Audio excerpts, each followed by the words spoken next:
Bonjour la famille, ici Victor, Kamapé depuis les États-Unis. Comme je vous ai dit, dès que le temps se présente, 1 ou 2 minutes, on va essayer de débattre. C'est une vidéo qui peut aider beaucoup de personnes. Donc, aujourd'hui, je voulais qu'on parle de l'importance de la langue aux États-Unis. Voilà, surtout pour nous qui sommes francophones, les gars, il faudrait qu'on en parle de ça aujourd'hui. Yeah. Pour nous qui venons d'arriver ici, pour nous qui venons des pays francophones, les gars, la langue, vous savez, je veux dire quoi? C'est capital. C'est capital. Ça a une influence, je veux dire, à 98% de votre move ici. Va dépendre de comment est-ce que vous maniez la langue. Voilà. La réalité, c'est qu'il y aura du boulot. Vous allez forcément trouver des boulots où on ne vous demande pas de parler. Mais les gars, je dis ici, pour avoir un boulot décent, un boulot bien, voilà, qui va te permettre d'être à l'aise comme un Américain normal, il faudrait qu'on travaille sur la langue. Voilà. Pour les quelques mois que j'ai passé ici, c'est un constat que j'ai fait. Voilà, quand vous venez d'arriver, c'est vrai, vous apprenez un peu la langue et tout. Mais quand vous vous rendez compte que vous ne comprenez pas ce que les gens disent et que les gens se rendent compte que vous, de l'autre côté, vous ne comprenez rien à ce qu'ils disent. C'est frustrant, vous voyez, c'est les débuts. Pour tout francophone, on passe par là, Mais comme je dis, le point de cette vidéo aujourd'hui, c'est pour vous rappeler que c'est quelque chose sur lequel vous ne devrez pas négliger, que vous devez travailler dessus. Parce que parfois, lorsqu'on arrive ici, c'est très facile de se retrouver en train de faire un boulot qui ne demande pas la langue et de travailler là-bas, je sais pas, 5, 6 ans, voire 10 ans et plus. Il y en a qui le font. Yeah, it's good. On se fait de l'argent, mais notre capacité à grandir est réduite. Notre capacité à s'insérer, elle est réduite. Même presque à zéro. Voilà. So maintenant, une fois qu'on arrive ici, c'est vrai, la première des choses qu'il faut commencer à faire, il faut chercher une petite activité. Mais c'est bien aussi d'être stratégique, de chercher une petite activité qui va te permettre de te frotter aux personnes qui s'expriment, qui vont te permettre de pouvoir t'exprimer. C'est très important. Pour un début, c'est vrai, c'est difficile. On ne va pas te mettre sur un poste de responsabilité où tu dois expliquer aux gens exactement comment, je sais pas, le système de l'entreprise fonctionne. Non. Je sais pas, tu peux chercher même un poste de serveur déjà, c'est un peu déjà délicat parce qu'il va falloir prendre les commandes des gens et tout pour pouvoir euh, aller les services. C'est un peu compliqué. Mais parfois même dans les restaurants, il y a certains postes, voilà, où tu n'es pas le serveur direct qui va peut-être prendre les commandes, mais tu es celui-là qui va transporter, venir livrer et tout. Donc, ça va te permettre de dialoguer avec les gens. Même dans les warehouses, si tu commences à travailler dans les warehouses, il faut avoir ton objectif en tête. Ton objectif premier, ici, quand tu viens d'arriver, ça ne devrait pas être l'argent, mais apprendre le culturel, améliorer ta langue. Ça devait être ton objectif premier. Donc ça veut dire que même quand tu pars en entreprise, tu sais que ok, yeah, ils vont me payer, je ne sais pas combien de dollars l'heure. Mais ce que je suis venu faire ici, c'est essayer d'increase mon niveau de langue. En ce qui me concerne, par exemple, quand je suis arrivé, c'est exactement ce que j'ai fait quand je partais travailler quand j'ai commencé rapidement à travailler dans un store. Donc, mon objectif, c'était d'apprendre la culture américaine, de se frotter, de voir au quotidien des Américains, d'apprendre une langue quotidienne.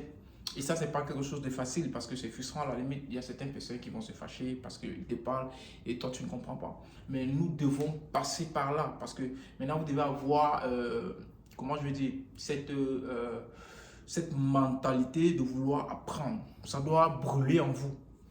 Parce que si vous n'avez pas ce mindset, vous serez frustré et vous n'aurez plus envie de reprendre une fois. Parce que c'est normal. Quelqu'un vient dans un store, il demande un produit. Toi, tu ne sais même pas ce que ça veut dire. Tu dis, bon. Donc, commencez par prendre les éléments de base. Si on, par exemple, demander au client, s'il te plaît, est-ce que tu peux patienter? Je vais demander à mon manager. Là, maintenant, tu vas aller voir ton manager. Ton manager sait l'état dans lequel tu es, il sait que tu ne maîtrises pas la langue. Maintenant, c'est lui. Maintenant, va, soit vous allez aller ensemble, soit il va aller aider le client.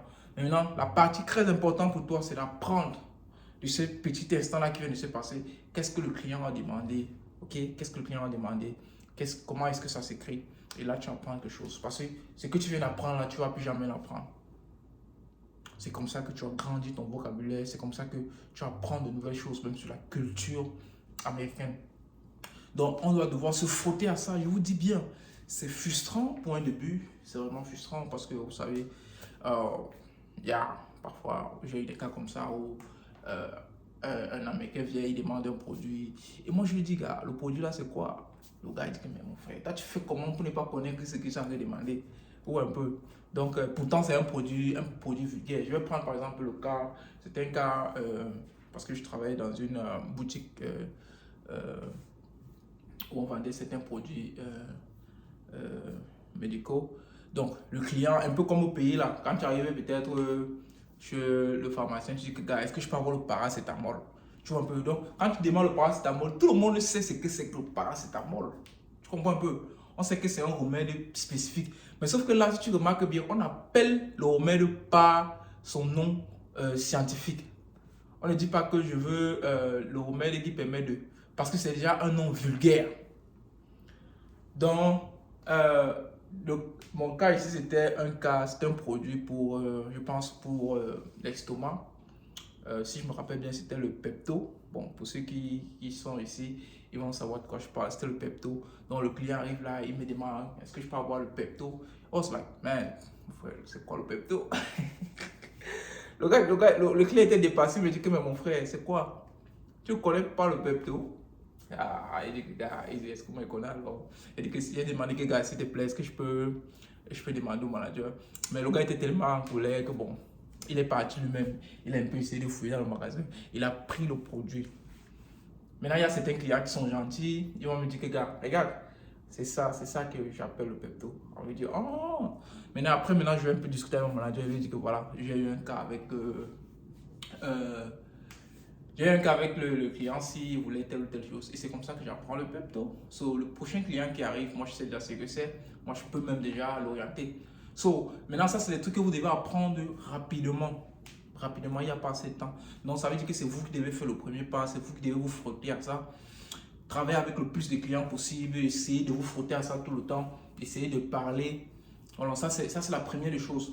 Donc, en ce qui me concerne, comme je disais tantôt, il y a cette partie-ci où tu dois peut-être aller, peut-être commencer dans le store.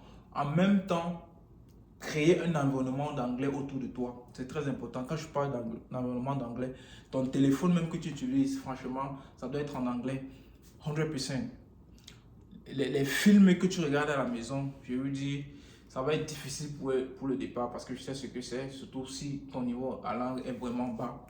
Mais il faudrait que tu fasses l'effort, que tu te frustres, que tu te frottes à ça.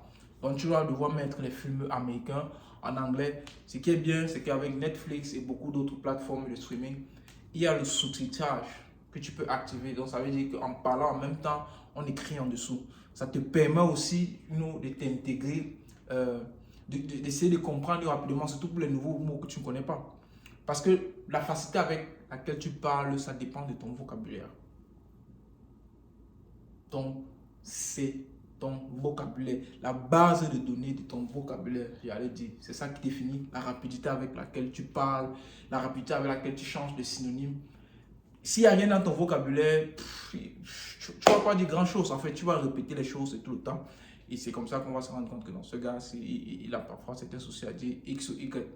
So, augmenter sa base de données, c'est regarder plusieurs conversations, c'est de participer à plusieurs conversations, c'est de chercher à savoir comment dire X ou Y choses de différentes manières. Donc, c'est un peu ça le challenge. Donc, il y a ça, il y a la télé qu'il faut regarder, il y a ton entourage aussi. Si vous arrivez aussi ici, essayez de vous frotter beaucoup plus à des personnes qui parlent l'anglais. Ça va vous impacter plus facilement. Parce que si vous vous retrouvez dans un cercle où vous tous, vous ne parlez que le français, ça va freiner votre rapidité à prendre la langue. Et si vous voulez faire les choses vite, c'est quelque chose que vous devez travailler. Au boulot là, essayez de vous frotter à certaines personnes qui s'expriment en anglais et tout et tout. Et autre chose que moi je fais, c'est la lecture aussi. La lecture, dépendamment de votre niveau de lecture, quand vous venez d'arriver, vous pouvez aller dans les bibliothèques, commencer même avec les livres pour enfants, donc avec les dessins et les noms, pour essayer d'apprendre un peu. Vous pouvez chercher à apprendre sur la communauté dans laquelle vous vivez, par exemple. Parce que dans les bibliothèques ici, ils ont les livres sur tout ça. Même dans le quartier, l'arrondissement, je ne sais pas, le département, le county où vous êtes. Dans les bibliothèques là, ils ont des trucs assez documentés. Donc même dans l'optique d'apprendre un peu sur la zone et tout, vous pouvez commencer à prendre ce genre de bouquin là et regarder un peu. Il y a plein de rayons à la librairie, plein de rayons. Il y a les rayons pour enfants, les rayons pour grands. Vous partez carrément sur le rayon enfant. Vous essayez donc de prendre un peu, je sais pas, les bouquins des enfants. Vous commencez petit à petit, comme je vous l'ai dit. Le secret ici, c'est que vous le fassiez de façon répétitive. Parce qu'une chose que j'ai compris, bon, en lisant beaucoup par rapport à comment est-ce que le cerveau fonctionne, c'est que chaque fois que vous apprenez quelque chose de nouveau, il y a des connexions neuronales qui se créent dans votre cerveau. Vous savez, c'est pour ça que vous devez apprendre quelque chose une, deux, trois, plusieurs fois pour laisser un peu le temps au cerveau de pouvoir créer cette connexion-là. Voilà. Parce qu'une autre chose qui est parfois difficile quand on veut s'exprimer, c'est que bon, tu veux dire quelque chose, mais en réalité, ton cerveau n'a rien. Il ne connaît pas comment formuler ce que toi, tu demandes de faire. Parce qu'il n'a rien, il n'a aucune connexion neuronale dans sa tête au préalable qui a été définie par rapport à ça. Donc, ce qui fait que vous devez vous frotter chaque jour. Vous mettez des chaînes anglaises, vous regardez des films en anglais, vous côtoyez des personnes en anglais, vous essayez de lire certains ouvrages en anglais. Bon, avec le langage basique, parce que les bouquins aussi sont, comment dire, échelonnés en fonction du niveau des langues. Bon, c'est la même chose en français. On va parler du langage familial, langage courant et langage soutenu. C'est la même chose aussi en anglais. Donc, ça veut dire que de l'autre côté, si vous avez, vous devez forcément commencer avec le niveau courant, le niveau qui est bas, pas informel, familial aussi, peut-être pouvoir discuter couramment avec la société, mais pouvoir distinguer ça. Donc, il y a les bouquins que certains auteurs écrivent de telle sorte que tout le monde peut lire et comprendre. Donc, le niveau d'anglais là-bas est assez bas. Maintenant, il y a d'autres bouquins qui sont vraiment assez soutenus. Bon, vous allez voir, les personnes comme les journalistes, généralement, les journalistes, c'est le langage soutenu qu'ils utilisent pour s'exprimer, même quand ils rédigent. Donc, c'est une différence que j'ai eu à faire. Il y a les différents bouquins que je lis au quotidien, il y a des bouquins que je prends. Mais malheureusement, je ne peux pas avancer avec le bouquin parce que je ne peux pas faire plus d'une phrase ou bien sans rencontrer des mots difficiles. Et ça devient un peu fastidieux parce qu'à chaque fois, il faudrait que tu ailles chercher la définition du mot, tu reviens. Tu peux acheter la définition du mot, tu reviens. Donc parfois, c'est des bouquins parfois comme ça que j'achète, mais je mets ça à côté de moi. Et le bouquin me permet d'évaluer mon niveau de langue au fur et à mesure. Parce qu'il y a les livres que je peux lire facilement, je comprends très bien ce qui se passe à l'intérieur et tout et tout. Mais il y a d'autres que voilà, il faudrait qu'à tout le temps, à tout moment, que j'aille dans le dictionnaire fouiller OCY. Donc, c'est ça la stratégie, les gars, parce que ça, c'est capital. Donc, ça, c'est des petites techniques, personnelles, globales liées à toi. Maintenant, de l'autre côté, formellement, il faudrait chercher à t'inscrire, apprendre quelques cours de langue. C'est très important, dépendamment de votre niveau, c'est très important. Donc, parce que si vous venez déjà ici, que vous avez un background, vous avez, je ne sais pas, un niveau d'éducation assez élevé, vous devrez, c'est très important d'aller prendre des cours de langue pour apprendre un peu la qualité de la rédaction, peut-être afin de pouvoir évoluer avec vos études, donc travailler sur votre writing et tout ce qui va avec. Donc, c'est un peu tous ces différents éléments-là qui entrent dans l'apprentissage de la langue. Et comme je vous dis, c'est capital. C'est capital ici aux États-Unis. C'est bien. Ici, les choses vont mille à l'heure. C'est bien d'être à la ligne. C'est bien d'être à la ligne. Et être à la ligne, c'est d'abord pouvoir s'exprimer. Être à la ligne, c'est d'abord pouvoir comprendre ce que les autres disent. Être à la ligne, voilà, c'est pouvoir être en phase avec ce qui se passe au quotidien, c'est pouvoir être en phase avec tout ce qui se passe à gauche et à droite. Donc, et la première chose, je vous dis la plus importante ici, c'est la langue. Donc, les gars, merci d'avoir écouté cette vidéo. Donc, je reviendrai dans une prochaine vidéo, voilà, où on va attaquer un autre sujet que j'estime aussi être important dès qu'on va arriver aux États-Unis. Donc, on en parlera aussi comme tel. Les gars, de tout ce que je dis, si vous avez des améliorations à faire, laissez un commentaire. Si vous avez des sustains, j'allais dire, des critiques, si vous avez quelques critiques à faire par rapport à tout ce que je dis, voilà, n'hésitez pas à les mettre en commentaire. Si vous avez des expériences encore qui peuvent nous éduquer davantage, les gars, n'hésitez pas à mettre en commentaire. Et les gars, posez vos questions, posez toutes les questions concernant, vous savez, la vie ici aux États-Unis. La petite expérience et l'expérience des autres vont nous permettre, vous voyez, de pouvoir faire face à ça. Comme je dis, il y a deux façons d'apprendre dans la vie. Tu apprends de ton expérience, de ce que tu vis au quotidien, et tu apprends de ceux qui sont déjà passés par la route que toi, tu veux emprunter. Donc, tu apprends de l'expérience des autres. Et définitivement, la meilleure façon d'apprendre des autres, voilà, ça peut être en lisant le livre qu'ils ont laissé, qui est la façon la plus, je veux dire, rapide, entre guillemets, bon, parce que most of the time, parfois on n'a pas la possibilité d'échanger verbalement avec toutes ces personnes-là, mais ils font l'effort d'écrire leur expérience quelque part. Donc, ce qu'on peut aller faire, c'est aller ouvrir le bouquin et lire. Maintenant, si on a la chance de pouvoir interlocuter avec ce genre de personnes, that's the best, that's the best. So, la famille, vraiment, merci d'avoir passé tout ce temps à écouter cette vidéo, voilà. Merci et dites-moi ce que vous pensez, ça c'est ma petite expérience, voilà. C'était Victor, see you guys, ciao.